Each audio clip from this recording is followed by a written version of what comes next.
Hello and welcome back to another episode of Mind Matters. First of all, happy Boxing Day to everyone. I thought I would just jump on today to, keep it short and sweet. It's only myself today, as I think getting a guest on with me on Boxing Day would be a little bit of a hard task to achieve.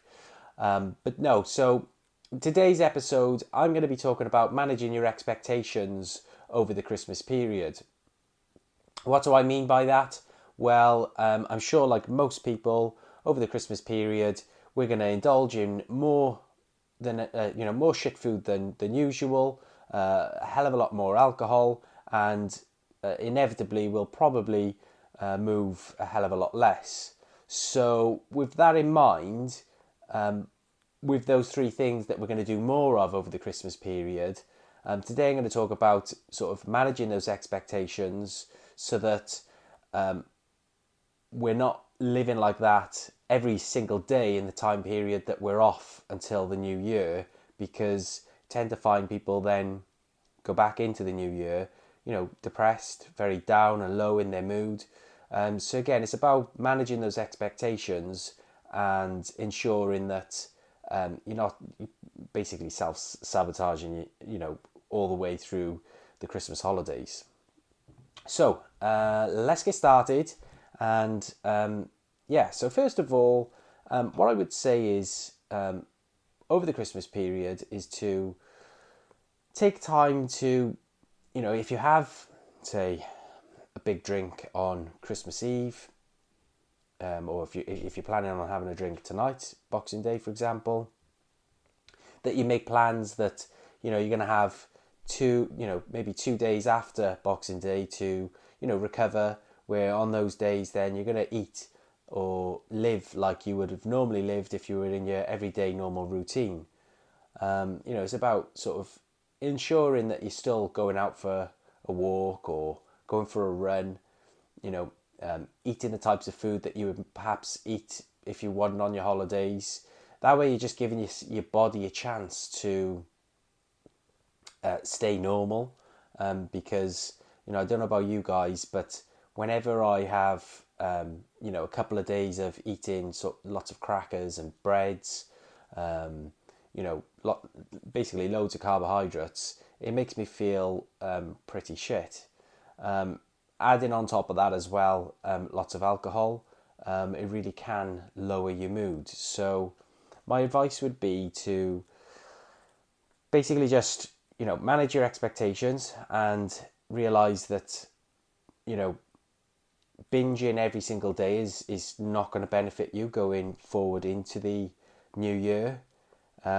Which basically allows me to bring me on to my next point, which would be utilize your time as well in the Christmas break. Don't just let it be, constant,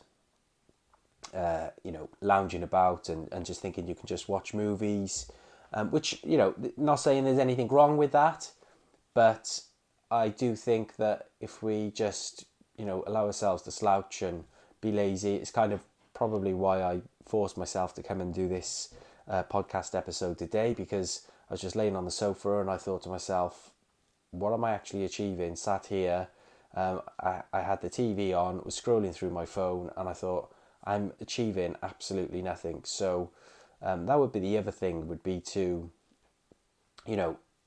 see yourself being productive. So, start to look at what your goals are potentially going to be for going into 2024. What is it that you're going to set out to, do differently in 2024 to what you have in 23? And also as well, take the time to look and reflect at how 23 has gone for you. And the best way to do this is to sort of either, scroll through your photos and have a look at some memories, and see, the good times that you've had. But also, it's about sort of reflecting back and thinking about maybe things that have gone wrong in 23 for you, and questioning why they went wrong. What could have you done differently?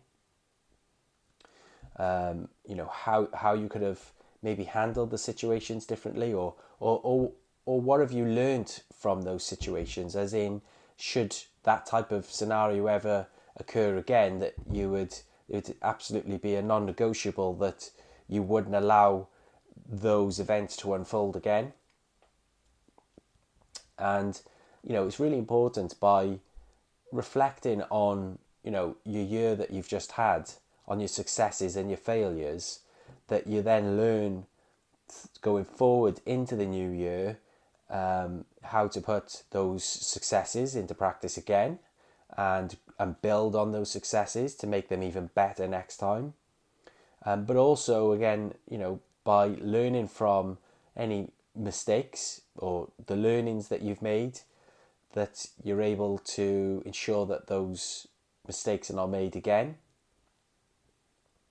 Actually, a really good thing that we did last year, and that I'm going to be doing again this year for me and the family, is I go through all my photos for the year, and put them into a little folder, and then they are then put together as a presentation. And on New Year's Eve, or the day before New Year's Eve, we sit around as a family and put the presentation up onto the TV, and we all sit there and watch our whole year going through 23, to see all the memories that we created.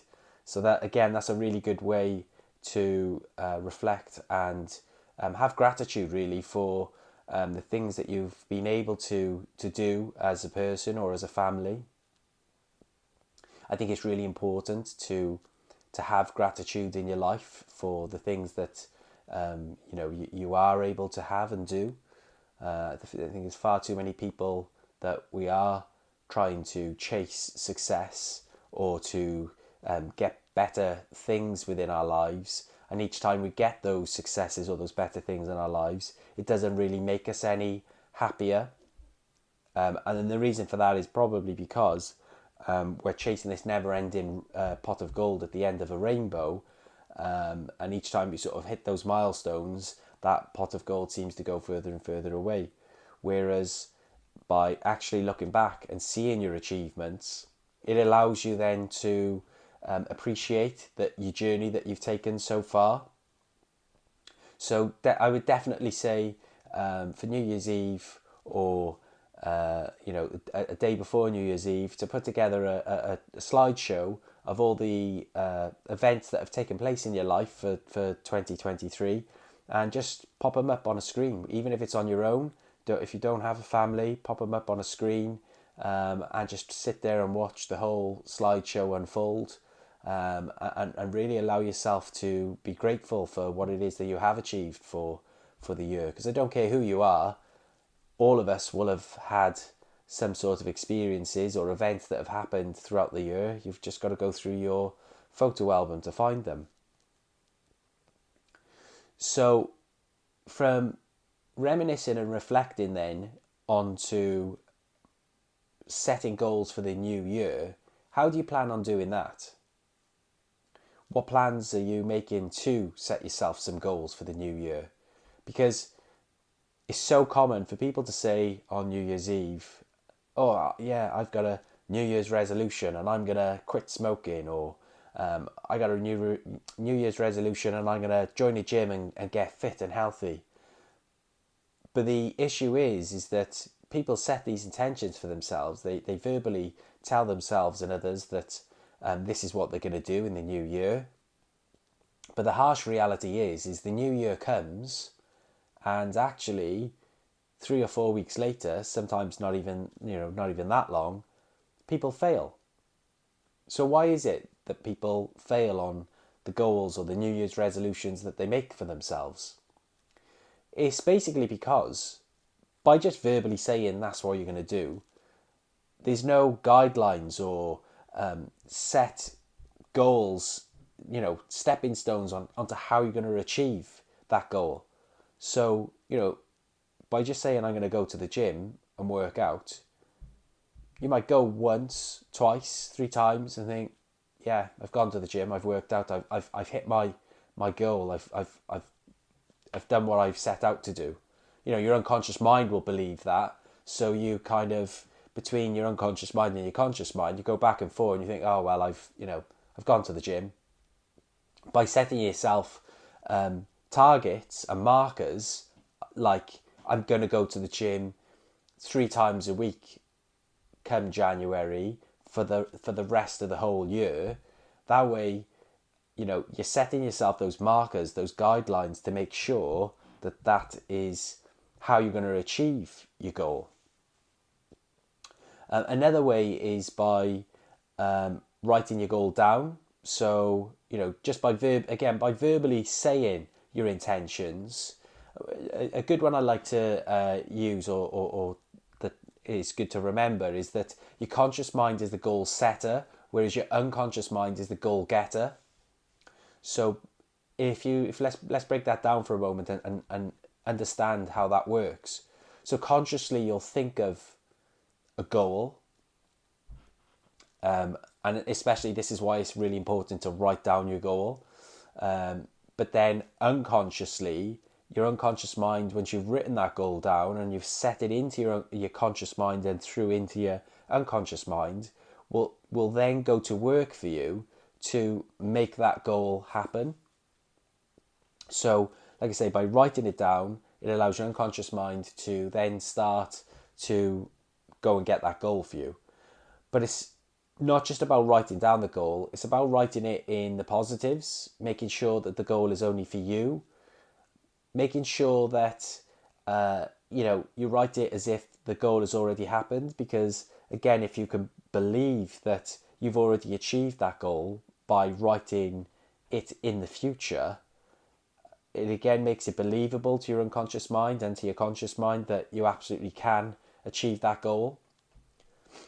I think it's really important. They're two of the most important things. Is one, setting yourself clear stepping stones to achieving that outcome, and then the second one is to write it down in real detail in the future and in the positive to allow that goal to become a possibility for it to actually happen.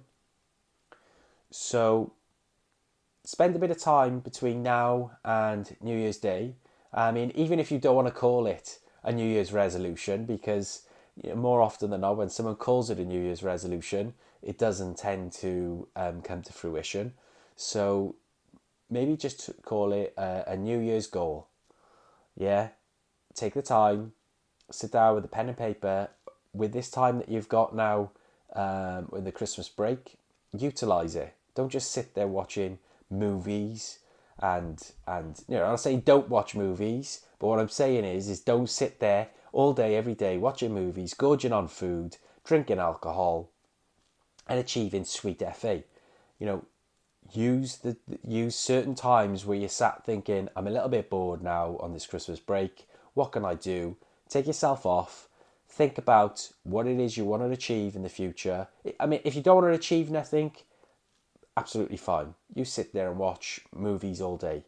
You gorge on shit food and drink lots of alcohol every day through your holidays until you're ready to go back to work in January. That's absolutely fine. But if you're someone who is constantly, year on year, getting to the end of the year and saying to yourselves, I really wish my life was different, and going into the new year is going to be different for me. The only way it's going to be different for you is if you actually take action and do the things that 99% of people are not doing.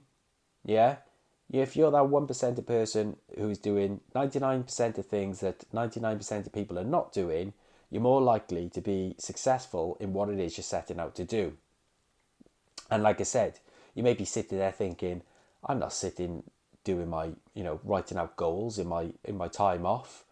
Again, that's fine. That's up to you.